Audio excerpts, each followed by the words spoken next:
Hi, I'm Mike Steven, and this is another episode of Gear Up. Today we're going to talk about backpacks, and man, has a lot changed in backpacks from when I bought my first backpack. My first backpack was heavy.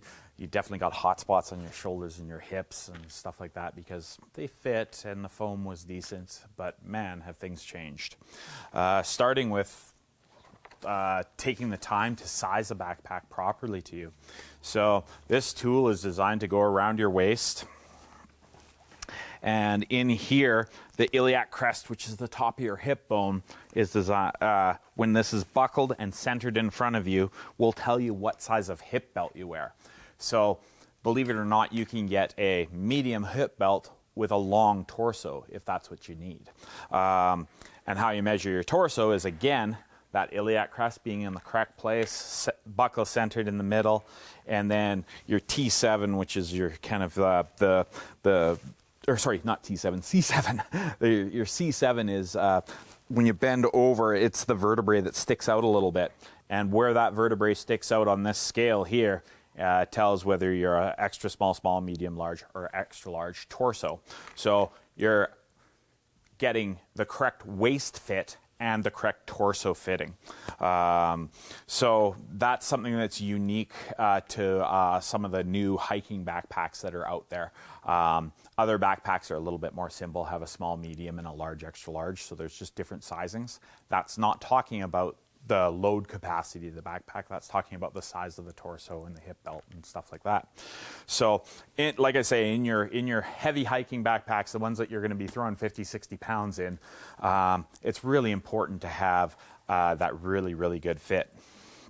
And I can tell you that with the new technologies, I got to use a new pack just a while ago, and my goodness, the load, it didn't carry itself quite, but the load definitely, I didn't have burning shoulders. I didn't have a lot of the pain because the weight was distributed properly onto my hips, and that's where it should be with a backpack.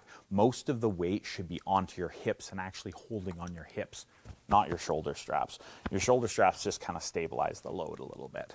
And then you have straps right up about here to suck the load in or let it sit out a little bit. So you've got lots of adjustments on packs nowadays to make them fit properly.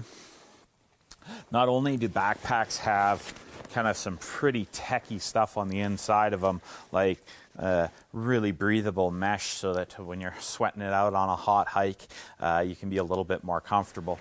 Look at all the mesh in through here, all the way through the back so air can flow underneath it. But these hip pads are actually heat moldable. You can actually pull the hip pad out of this backpack. We throw it in an oven. We put it on your hip, cinch it up so that it fits the contours of your frame. So you end up with a backpack that just feels like it should be on your back and feels fantastic on your back. There's all sorts of backpacks. So far, we've just looked at like a hiking or overnight backpack that you might take on a 2-3 day overnight backpack trip, even longer potentially. What you're looking for in a backpack of this type is the size that you need. This, for example, is a 65 liter. And that is referring to how much cargo this can hold.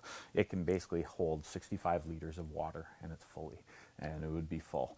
So you can pack quite a bit of gear in this. You're going to have a separated compartment down here that you can zip into to throw your, I usually throw my sleeping bag in there. And then another thing to just tell you about backpacking that makes a huge difference is take your heavier items and put them in the lower part of your backpack. So your sleeping bag is going to sit down in here. Right on top of your sleeping bag is where you want to put whatever. Water's a heavy one. Some foods are a heavy one. Some pieces of a tent sometimes are heavy. But your heavier objects should be right down nice and low to keep your center of gravity lower and make it more comfortable for you to walk in the backpack. A lot of these packs now have just quick little stash areas like right here. So we'll loosen off this tension strap. But you can put gear in there. So it was raining and you pull off your shell, you can just throw it in there. Quick little stash pockets on the side for water bottles. Quick little stash pockets to put snacks or camera or phone or whatever you feel is necessary to bring on that hike. But just overall, packs have gotten very, very comfortable. And if you load them properly and kind of size them properly and get fitted properly, you should have a really, really good experience out there. The backpacks, I jokingly say, are like footwear. There's always one more backpack that you need for a specific purpose. I'm just going to go over a few of the random purposes out there, just some of the things that you may or may not have seen. I'm going to start with probably one of the weirdest ones. This guy right here is, it's an avalanche bag. So this bag is designed that hopefully you never have to deploy it, but if you ever get stuck in an avalanche, it inflates, I believe it's 150 liter, I think it's 150 liters airbag up above you to keep you buoyant in the avalanche or in the slide. It'll also offer some protection against debris and whatnot that could be mixed into the slide. So this guy's designed that when you see an avalanche coming, if you can pull the tab in time, the bag inflates in very quickly, and it's designed to keep you on the top of the snow. Not only is it designed to do that, because you hope to never use that feature, you hope to kind of do all your avalanche safety stuff, make sure you check everything before you go out, make sure you're doing pits and examining the snow and paying attention as you're walking into an area. All that good kind of fun stuff. You should be very careful in avalanche terrain. But this guy has like all sorts of pockets that are dedicated for special things for snow. So like in here, your probe goes in here, your shovel handle goes in here, your shovel blade goes in here. So that's your snow tools pocket. So if somebody does get buried, you can access those nice and quick and get at your snow tools. Another really neat feature on these bags now is inside of the zippered arm. One of them is going to be for your pull for your bag, but the other one you can put your hydration sleeve down inside of this to keep it a little bit more insulated and out of the way and not freezing as much. But yeah, you can run things from inside of the bag and down the pack straps, whether it be a radio, like a lot of people like when they're skiing or sledding, they like to have a radio to keep in contact with others in the group. You can use a radio, water, and obviously the main purposes of this bag is that big airbag that can inflate and help you out in an avalanche. So that's kind of like a ski touring specific bag. You probably wouldn't use this for any other reason than ski touring or sledding or doing something in the backcountry when it's really snowy out there. To go over another couple little ones, like a light hiking bag, one of the best bags you can kind of start out with is a day pack. A day pack is fantastic for if you're doing a little bit of hiking. Extremely lightweight, and again, all that breathability built in so that on a hot summer day, you've got a ton of breathability built into this guy. Quick little stash pocket for a helmet if you're riding a bike, or if you're hiking, you can stash whatever you need to in this pocket. You could put a windbreaker, whatever, quick stash pockets on the side. And again, a lot of the focuses on these bags are being extremely light and just not feeling like you have a whole lot on your back, because no matter what thing you're doing and what you're carrying in a backpack, it's nice for the pack to feel lighter than it is, or to be lighter than it would regularly be. After that, you've got all sorts of different sizes. So we talked about liters. This guy's like 65 liters. You've got all sorts of different sizes. Like this is a 26 liter. This is a 24 liter. That's a 20 liter. So you've got all these different sizes. So you pick the size that's appropriate for what you're doing. When in doubt, go a little bit bigger on the pack size, because you can always compress the pack down. So if you're like, man, I just don't know if I should go for a 32 or a 25, my recommendation is go for the bigger bag and then just size it down, pull the compression straps down, and it'll bring the whole bag in and snug up against you. Right into some of the school bags nowadays are pretty cool, because they have like laptop sleeves and all sorts of things built into them. For your metro experience to be in town, you want your laptop, you want some water, you want some basic stuff. So your basic everyday backpack with some style. Definitely the everyday backpacks are aesthetically going to be one of the things that you're choosing it for. And I'll show you this guy. This guy's kind of a cool bag. It's kind of a unique bag. This guy is designed for those parking lot changes. So whether you're a skier or a biker or whatever you are, these things are designed to be able to take wet gear. So that's why it's lined with all this tarpaulin kind of stuff. And then you can fit boots and all sorts of stuff. So you got like big cargo areas for wet and dry, all that kind of stuff.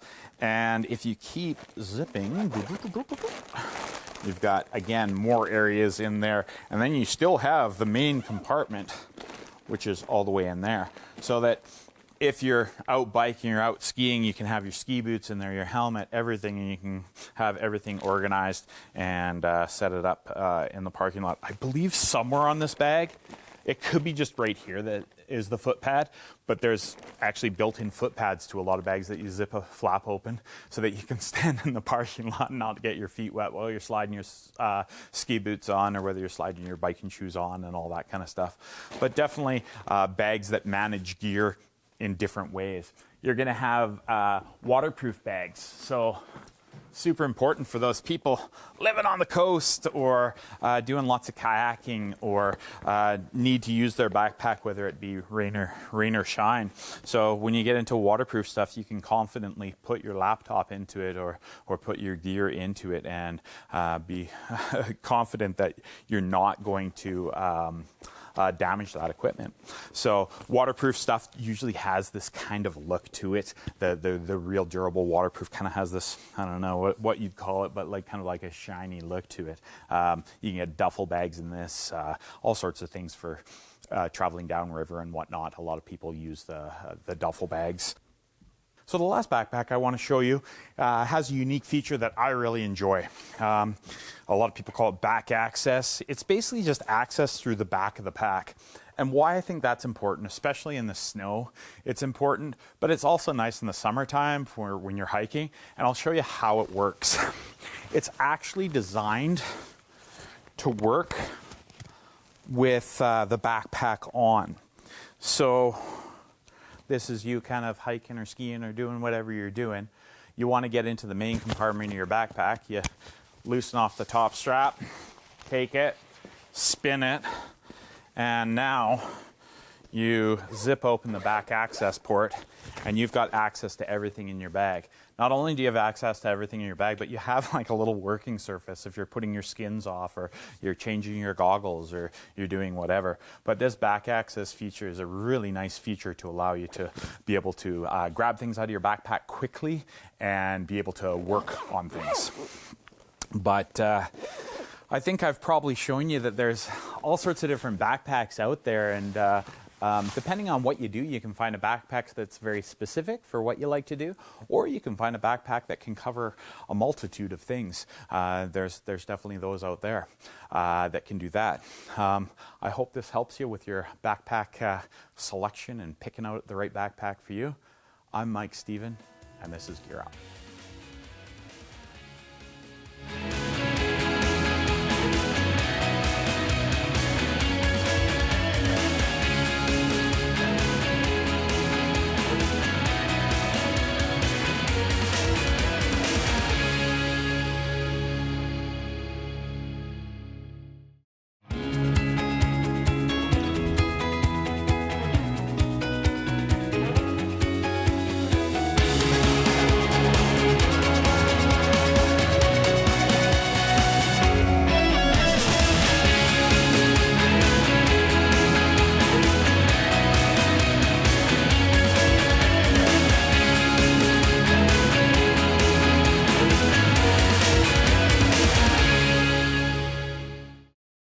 Hi, I'm Mike Stephen, and this is Gear Up. Today we're going to talk about disc golf. Super fun little sport to do or pastime. Really, you only need one disc if you want to make it that simple. And as the name implies, it's very similar to golf. You've got holes, but instead of having holes in the ground, they're baskets. And basically you make the disc land into the basket. You have a place, a tee-off place where you start from. And from the tee-off place, you're going to use your driver disc. If you have multiple discs, you can have drivers, mid-ranges, putters. You can also have all sorts of different types of discs, and we're going to get into that. But first, let's give a little explanation of the game. So it's very similar to golf in terms of you drive it down the fairway and you try to get as close to the basket as you can. The lower your score, the better you're doing. It sounds simple, right? Well, it gets real confusing real quick once you start to get into the discs. So there's all sorts of different types of discs, and this chart has broken it down, I find, quite well. And the things to think about when you're buying a disc is what kind of plastics are the discs made out of. For example, a driver is going to be a little bit harder plastic. It's going to have a knife edge. A putter is going to be a softer plastic so that the disc dies quickly, or when it misses its target, or if it hits its target, it dies or settles down quickly because you don't want it rolling away. So there's different kinds of plastics depending on what you want the disc for, and mostly the companies figure that stuff out. But there are higher end plastics and lower end plastics that are a little bit more durable. There's tie-dyed plastics, and you're just paying for aesthetics there, but there's some really, really fun tie-dyed discs or custom printed discs that are pretty fun. The next thing that we're going to talk about is stability. So stability rating is whether the disc wants to fade or hook. So different discs have more of a tendency to hook or to fade in one direction or the other. As you go through here, your flight numbers, the first one here is speed, so how fast that disc is. So it'll explain, like a driver is something that's going to be a really high-speed disc. It's going to be a disc that's designed to throw hard and throw fast, and you want to get some distance out of it. So you've got your speed kind of levels 1 through 5. So a driver would be a 5, a putter would be a 1. Then you've got glide, how good the disc glides, or how well it glides. And that's just for how it tracks through the air and how it heads in on the basket. The turn, discs always start to turn.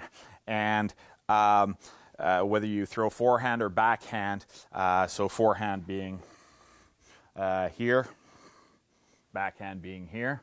So whether you throw forehand or backhand does adjust what happens to the disc, but the disc also does make some fine changes. So yes, positioning and everything is important.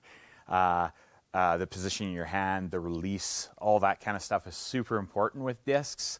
But if you have a disc that helps you, say it's a fade to the right. I don't know. There's hook and fade. One is right and one is left. I'm not sure which is which, but there's discs that are designed to make it around those dog legs, and they'll help you. Yes, you still need to throw it properly, but they'll help you do that. And as we talked about, fade. Fade is another thing. You can have a stable disc that just really tends to track quite straight and doesn't tend to fade. At the end of a disc's flight, it'll pretty much always fade one way or the other, just as it lowers in speed. But these are kind of like some of the differences that you can choose your discs. So you can see, just like a golfer has a bag of clubs, a disc golf person can have quite an arrangement of discs depending on what they're looking for and what they want. They've also classed the discs in terms of like for all players, for experienced players, and for advanced players. And what that does is it tries to keep you away from discs that, yes, will perform really, really well, kind of like a Ferrari would perform really, really well, and it accelerates fast, it corners fast, but probably not a good idea to put a 16-year-old behind the wheel of a Ferrari. So the whole idea is when you're first learning to be on more of the stable discs, more of the discs that'll help you just get into the zone. These discs, yeah, these are the ones that you can possibly do on some of the shorter holes, your hole-in-ones, and you can really rifle it downrange. So you've kind of got beginner, intermediate, and expert discs. And then you see as the chart goes this way, you've got anywhere from a putter and approach disc. So approach would be kind of like a chipping wedge. So you're just approaching the green, and then putting is your final shot.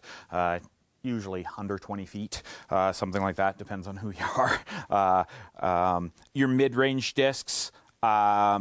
And your driver discs. For example, our course up here in Cranbrook, for the most part, you just need drivers. You don't need distance drivers.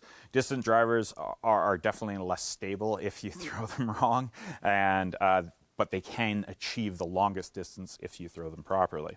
So you can kind of see the way that you've got your ability levels moving this way, and then you've got your approach this way. Then you can also see from a 0 to hooking this way and hooking this way. So a lot of times companies will have charts like this to help you discern what disc you choose. I'd say half the people that buy discs buy them by the colors and the cool graphics on them. What's this one? This is the Harp. And the Harp, like I say, is a putter, soft material designed for putting.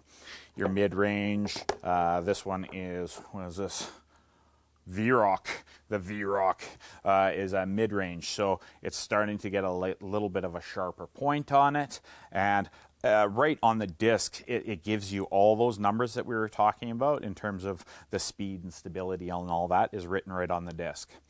Another thing that's written on discs is the weight of the discs. Not every disc weighs the same, so you could have two V-Rocks and they'd be completely different weights. So depending on how strong you are, or depending on how you like to throw, is what weight. So it's in grams, so this is 172 grams, this specific disc. So when you start really getting into it and dissecting it, it gets pretty crazy in terms of all the different discs that you can get, and they get quite addictive in collecting because you're like, oh man, I wonder what that throws like, or my friend threw this and he said it was amazing. So beware of that, it does happen. Another little fun thing here is disc markers. So if it's not your shot, your disc lands, you can take your disc, throw it down on the ground, your marker disc, throw it down on the ground, and then if somebody steps on it, who cares? It doesn't much matter. It's just your marker. These little guys aren't designed to be played with. They're just kind of a fun way to mark it. Obviously, you can mark it with anything, but a fun way to mark it. A lot of people will use bags, so they'll have a shoulder bag, and it looks like a little cooler, and they've got, say, there are 8 to 10 discs in there, and they select the right disc for the right hole, all that kind of stuff as you progress in the game. But what I recommend is when you first start out, just grabbing a starter kit. So a starter kit, if you look from the side here, has a putter, a mid-range, and a driver. So it gives you the 3 basic tools that you need to get out there and have fun. If you're going to start with one disc, start with like a mid-range disc is probably your best way to go, is a mid-range disc, and then you can make that pull double duty on putting and for the longer throws. This particular set is glow in the dark, so believe it or not, people get pretty into it. You shine your flashlight onto these discs and then you can see it fly through the air at nighttime. You can also find your discs a lot easier because people play nighttime without glow discs and you end up losing discs.